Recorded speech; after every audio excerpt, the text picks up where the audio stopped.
Hello दोस्तों, good morning, नमस्कार। स्वागत है आप लोगों का मेरे यूट्यूब चैनल नीतू ब्लॉग के एलन में। आई होप कि आप लोग भी ठीक होंगे और मैं भी ठीक हूँ। तो दोस्तों ब्लॉग को स्टार्ट कर रही हूँ फिर से अपने गांव की रोड से। और टाइम हो चुका है सुबह के 9:30 हो गए हैं। और आप लोग देख रहे होंगे हम लोगों को तैयार होते हुए। और आप लोग सोच रहे होंगे कि आज सुबह सुबह तैयार होकर कहाँ जा रहे हैं।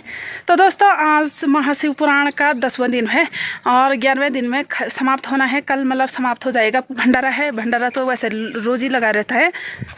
तो दोस्तों भंडारा तो रोज़ ही लगा रहता है। तो आप लोग सोच रहे होंगे कि 11 दिन महाशिव 11 दिन का था तो मैंने नहीं दिखाया, क्योंकि 2-4 दिन हम लोग नहीं गए देखने के लिए। तो जितने दिन मैं गई उतने दिन की कथा मैंने आप लोगों के साथ शेयर किया। और आज 10वां दिन है तो कल समाप्त हो जाएगा, मतलब आज लास्ट है। कल तो भंडारा है। और आज क्या होता है, हमारे पहाड़ी रीति रिवाजों के हिसाब से व्यास महाराज जी को आज मंगल स्नान कराया जाता है। तो मैं आप लोगों को दिखाऊंगी असेड़ गांव में 33 ग्राम सभाओं। तगड़े भी हॉल में आए थोड़े हो तो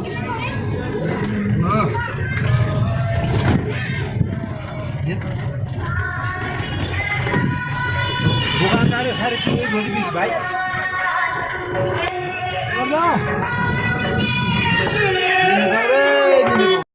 तो दोस्तों अभी तक जब मैं बोल रही थी तब हम अपने गांव की रोड में थे। और उसके बाद अचानक से एक गाड़ी आ गई, एक कार आ गई थी। तो फिर हम लोग आए गाड़ी में और अभी हम पहुंच गए हैं असेड़ गांव में, जहां पे व्यास महाराज जी को मंगल स्नान कराया जाएगा। मतलब जैसे दूल्हे को तेल लगाया जाता है, हल्दी तेल, बिल्कुल वैसी पहाड़ी रीति रिवाजों के हिसाब से व्यास महाराज जी को भी हल्दी लगाया जाता है। ये पहाड़ी रीति रिवाज हैं जो कि पुरानी प्रथा है, चलती आ रही है। तो महाशिव पुराण या भगवत गीता का लास्ट दिन होता है तो उसके अगले दिन व्यास महाराज जी को मंगल स्नान कराया जाता है।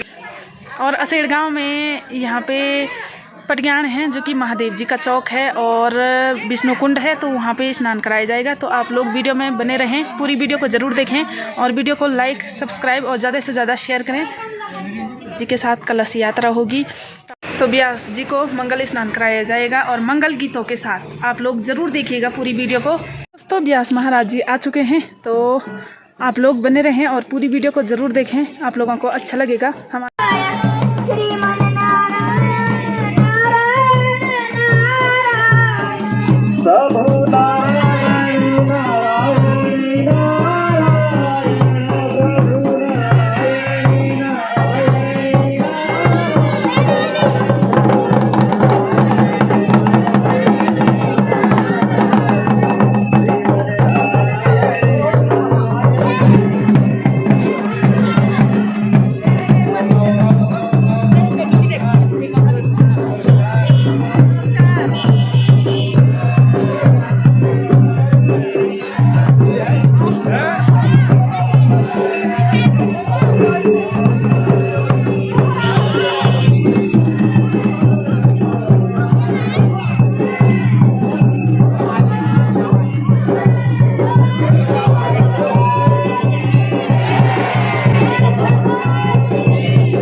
सब यूट्यूबर बहुत जल्दी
यहाँ पे नाम करा जाएगा वो कृपया अपने लाइन लगाएंगे और एक ही बात कराएंगे महाराज को। उसके बाद मंजू देवी विक्रम सिंह चलो चलो क्या बोलेंगे एक बार करो भाई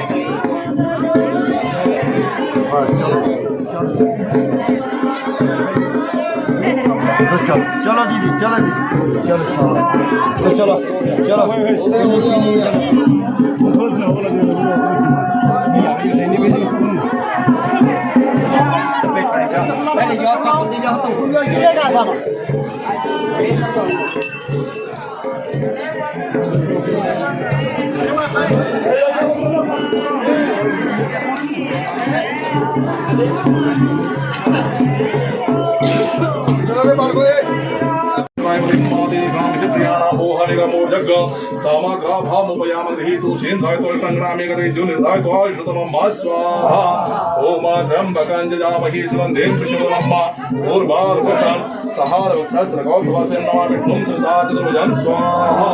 ओम श्री महागणपति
को मैंने स्नान करा लिया है और अब जा रहे हैं परखाल वापस।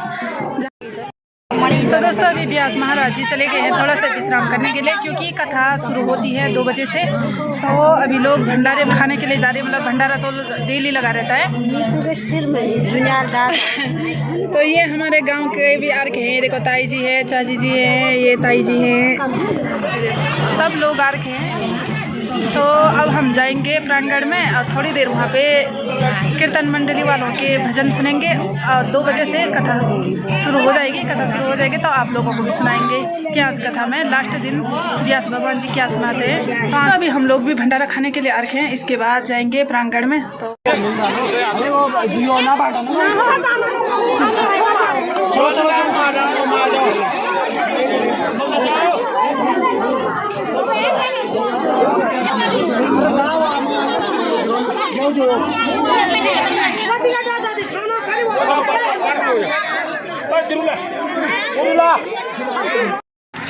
तो दोस्तों अभी हम भंडारा खा के आ चुके हैं और अब जाएंगे हम कथा प्रांगण में, आपको कथा सुनाएंगे। जय बोले व्यास भगवान की जय, बोले मृत्युंजय महादेव की जय, बोले मृत्युंजय महादेव की जय, बोले शिव महापुराण की जय, बोले शिव महापुराण की जय, बोले व्यास भगवान की जय, बोले व्यास भगवान की जय, बोले व्यास भगवान की जय। ये नात्मया भारतेन पूर्णः प्रज्वालितो ज्ञानमया परितः व्यासाय विष्णुरूपाय व्यासरूपाय विष्णवे देवीं सरस्वतीं व्यासां ततो जयमुदीरम्।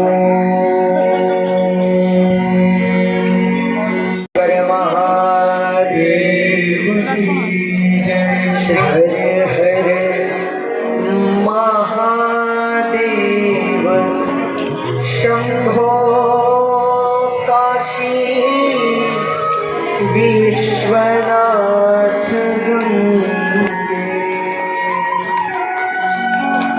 मृत्युंजय महादेव त्राहि मां शरणागत जन्म मृत्यु जरा व्याधि हरे हरे महादेव शंभो काशी विश्वनाथ ओ काशी विश्वनाथ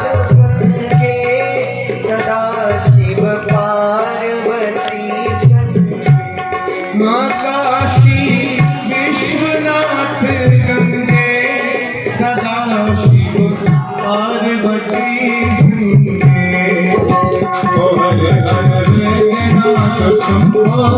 काशी अमरनाथ हरे हर भूतनाथ सदा शिव पार्वती हर हर भूतनाथ शंभो सदा शिव पार्वती संगे हरे हरे महादेव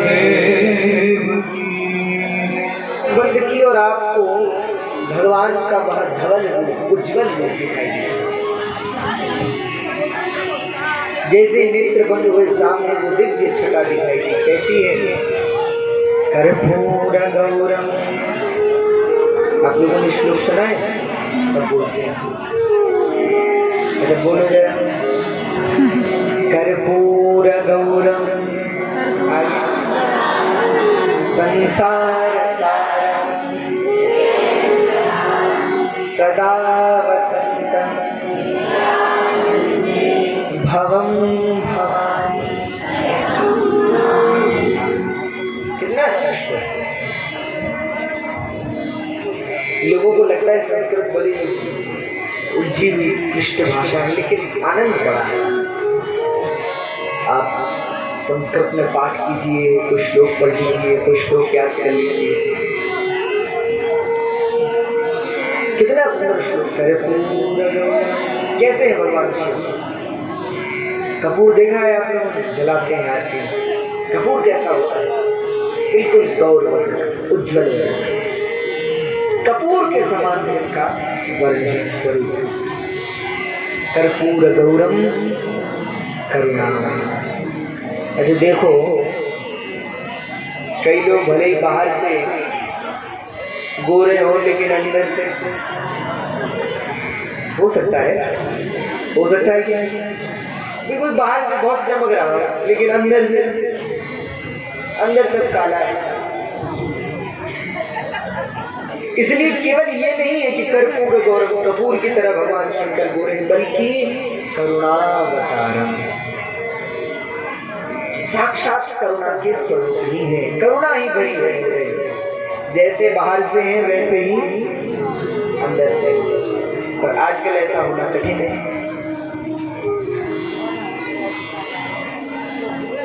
आजकल बाहर से तो हम खुद को खूब चमका लेते हैं, लेकिन अंदर से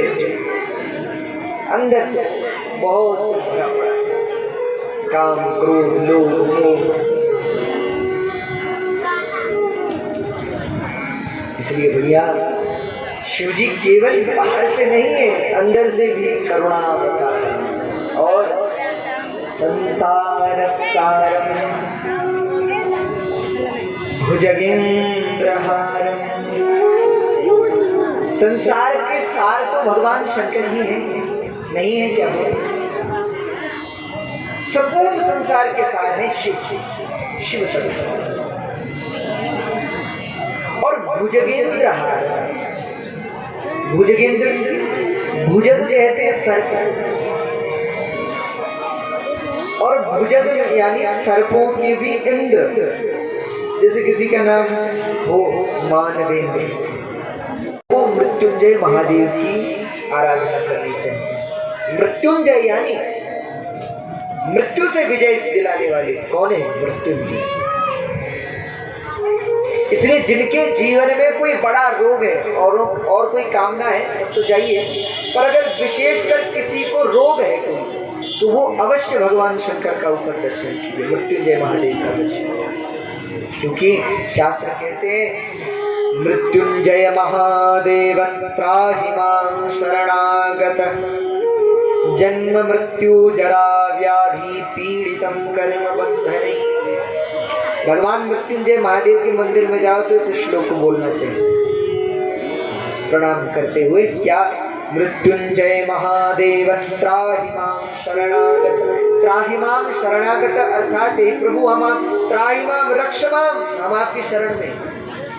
और किससे बचाओ हमें? जन्म मृत्यु जरा व्याधि पीड़ितम कर्म बंधने। जो जन्म मृत्यु रोग कष्ट इन सब से हमारी रक्षा। तो रोगों को मिटाने वाले भगवान मृत्युंजय महादेव। तो जिन लोगों के शरीर में यदि कोई रोग है उन लोगों को औषधि युक्त जल से भगवान मृत्युंजय महादेव का अभिषेक करना चाहिए।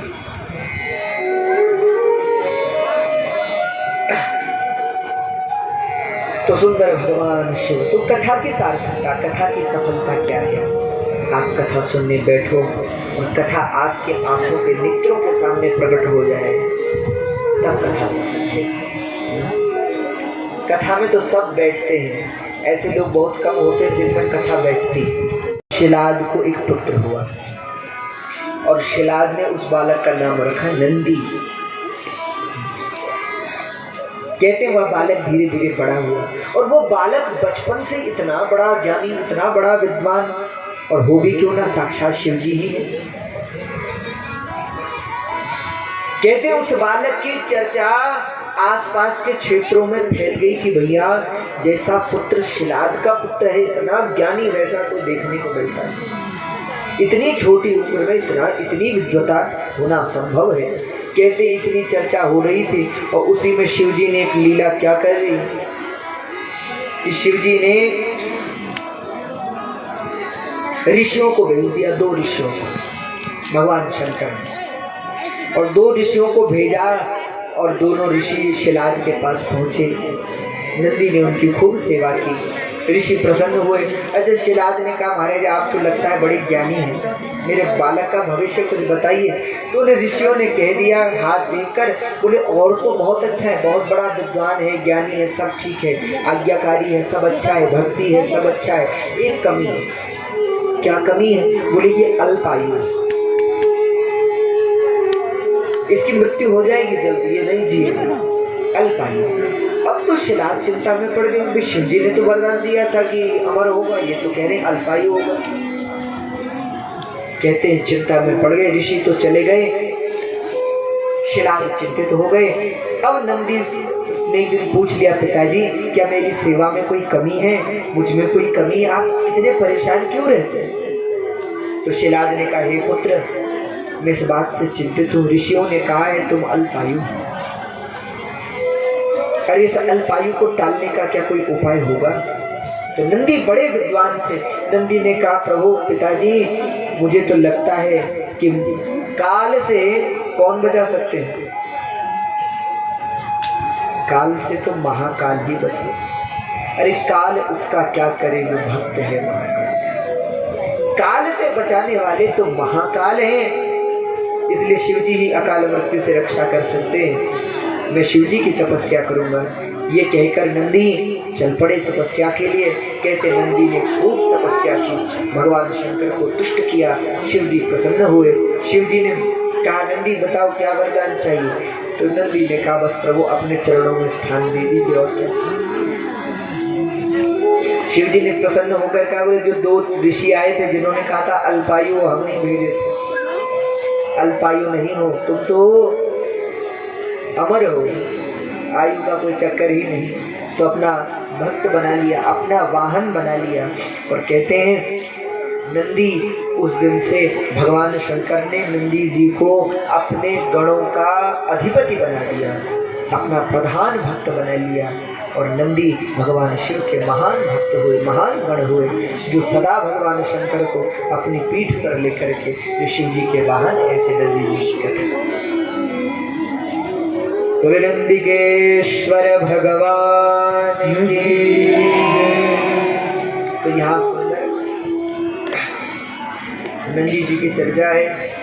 और यहाँ एक बड़ी एक अद्भुत बात है कि मरुताम च सुता देवी सुयसास्तु मनोहरा पत्नी सामे भवत दिव्या मनोनयन नंदिनी। नंदी जी का विवाह भी हुआ है और नंदी जी की पत्नी भी है। नंदी जी का विवाह कहते हैं मरुतों की कन्या, जो 49 मरुत हैं उनकी पुत्री सुयसा से हुआ। तो नंदी जी की पत्नी का नाम है सुयसा। तो ऐसा नंदी जी का चरित्र है। यहाँ भगवान शंकर के एक अवतार की कथा हुई। इस अवतार का नाम है नंदिकेश्वर अवतार, नंदी के रूप। एक और अवतार की कथा है जिस अवतार में भगवान ने प्रचंड रूप धारण किया। कहते हैं एक दिन ब्रह्मा ने भगवान शंकर का अपमान कर दिया और शिव जी से कह दिया, बोले हम आपसे बड़े, आप हमारी पूजा करो। और कुछ भगवान शिव को कह दिया। शिव रुष्ट हो गए और रुष्ट होकर के भगवान शंकर के क्रोध से सकोपदः समुत्पाद्य पुरुषं भैरवं क्वचित् प्रज्वलंतम सुमहसा प्रीत्या च परमेश्वर। कहते शिव के कोप से, शिव के क्रोध से एक पुरुष प्रकट हुआ जिसका नाम हुआ भैरव। बोले भैरव भगवान की जय। और उस भैरव ने ब्रह्मा के 5 सिर थे, हमने पूर्व में आपको कथा सुनाई। तो कहते पंचम सिर को काट लिया और ब्रह्मा को छोड़ दिया। वही पंचम सिर भैरव जी के हाथ पर चिपक गया क्योंकि ब्रह्म हत्या है। तो भैरव ने भगवान से पूछा, हे विश्वनाथ, हे काशीपति, मैं कहाँ जाऊं जिससे यह ब्रह्म हत्या मिटे? तब उनकी बात सुनकर विश्वनाथ ने कहा, आप काशी जाओ, काशी में पहुंचते ही यह ब्रह्म हत्या दूर हो जाएगी। यहाँ भैरव काशी में पहुंचे और काशी में ही वह ब्रह्मा जी का सिर गिर गया। भैरव उससे मुक्त हुए और भैरव अब काशी में ही निवास करने लगे। भैरव भी एक नहीं है, 8 प्रकार के प्रधान भैरव। जैसे आनंद भैरव, भैरव भगवान का सबसे सात्विक रूप जो है वो है आनंद भैरव। और भगवान भैरव का एक रूप है वटुक भैरव, आपने सुना। वटुक भैरव भी भैरवों में से सत्वगुणी ही है, क्योंकि उनकी जो वेशभूषा है उसका वर्णन करते हुए कहते हैं सफेद वस्त्र धारण। वटुक भैरव जो वस्त्र है, वटुक यानी बालक के रूप में भैरव। और हमने देखा कि वहां मदिरा ही चढ़ती है काल भैरव। और कैसे चढ़ती है, बहुत ध्यान से सुनिएगा। भैरव भगवान का वहां एक पात्र है, कटोरा, और जो भक्त लोग आते हैं वहां दर्शन करने के लिए वो मदिरा वहां चढ़ाते हैं, जो थोड़ा उस प्रकृति के हैं। तो हम तो जब गए वहां, तो जो साथ में और लोग थे उनके हमारे यहाँ से यही चढ़ता है। हमने कहा भैया हमारा तो प्रणाम चढ़ जाएगा, बस हम और चढ़ाने वाले तो है नहीं, बस यही प्रणाम चढ़ा दें। तो हमने देखा वहां कि वो जो पात्र है, कटोरा है, उसमें मदिरा डाली जाती है, शराब। और ऐसा नहीं कि पर्दा बंद करो, दरवाजा बंद करो, नहीं, सबके सामने वो पात्र में मदिरा भरो। और भैरव भगवान का मुख है, वहां जो मूर्ति है उस मूर्ति के मुख पे लगाइए और खाली हो जाता है। खाली करते हैं भगवान विष्णु और भगवान शिव, उनकी पूजा को ग्रहण नहीं करते, ये भी शास्त्र में वर्णन है। क्योंकि जो तमोगुणी है, उनसे तमोगुणी ही खुश होंगे, भगवान कैसे। इसलिए अगर शिव जी के भक्त हो, अगर भगवान विष्णु के भक्त हो, तो पवित्रता से रहना शुरू करो। जब तक आचरण पवित्र नहीं होगा तब तक आपके, हमने देखा है लोगों को, लोग बहुत परेशान है, उनसे कहते हैं हम परेशान, हम क्या करें। हमने कहा ये उपाय करो, आप ये वाला यज्ञ करो, ये अनुष्ठान करो, ठीक हो जाए। बोले महाराज हो जाएगा। हमने कहा बिल्कुल हो जाएगा। वो करते हैं, कुछ नहीं होता। तो हम भी परेशान हो, वो भी परेशान, क्यों नहीं हो रहा। तो हो क्यों नहीं रहा है? क्योंकि आचरण, बोलो, पवित्र।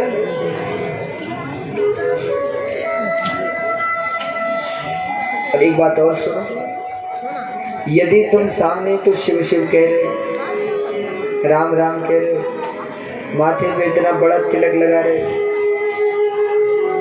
और बाद में मांस खा रहे, और भले अकेले में खा रहे, तो भगवान को धोखा दे रहे हो कि नहीं दे रहे हो? अरे सोचो, वो कितना बड़ा मूर्ख है वो व्यक्ति, मुझे तो लगता है। अरे उसे लगता है कि भगवान नहीं देख रहे। बोलो भगवान नहीं देख रहे हैं क्या? तुम्हारे मन में है, कहाँ जाओगे?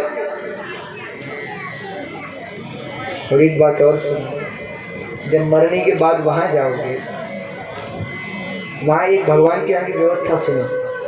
भगवान क्या करते हैं जानते हो? बड़ी सी टीवी लगाते, बड़ी टीवी है वहां, और जब बड़ी सी टीवी लग जाती है तो भगवान चैनल चलाते हैं।